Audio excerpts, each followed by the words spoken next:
BJP వాళ్ళు ఏం చేస్తున్నారంటే బీజేపీ వాళ్ళు ఆర్ఎస్ఎస్ వాళ్ళు గొప్ప గొప్ప నాయకులు ఎవరు ఉన్నారో దేశ స్వతంత్రం కోసం పోరాడినటువంటి గొప్ప గొప్ప నాయకులు మంచి మంచి నాయకులు అంతా కూడా మా నుంచి వచ్చిన వాళ్ళే అని చెప్పేసి వాళ్ళ జయంతి రోజు ఈ బీజేపీ జెండాలు ఆర్ఎస్ఎస్ జెండాలు కట్టి ఆ విగ్రహాలను ఊరేగించేటువంటి కొత్త సంస్కృతికి నాంది పలుకుతున్నారు.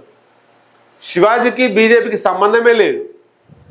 ఛత్రపతి శివాజీ మహారాజ్కి బీజేపీకి ఆర్ఎస్ఎస్కి సంబంధమే లేదు.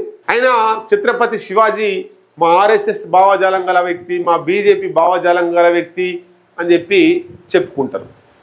ఇక రాను రాను భగత్ సింగ్ను కూడా మా ఆర్ఎస్ఎస్ భావజాలం గల వ్యక్తియే అని చెప్పుకునేటువంటి ప్రమాదం ఉంది. సర్దార్ వల్లభాయ్ పటేల్ని అని కాంగ్రెస్ వాది ఆయనను కూడా బీజేపీ వ్యక్తిగా చూపించే ప్రయత్నం చేస్తుంది. రాబోయే తరాలకు ఇంకో 10 ఏళ్ల తర్వాత సర్దార్ వల్లభాయ్ పటేల్ బీజేపీ కావచ్చు అనుకుంటారు.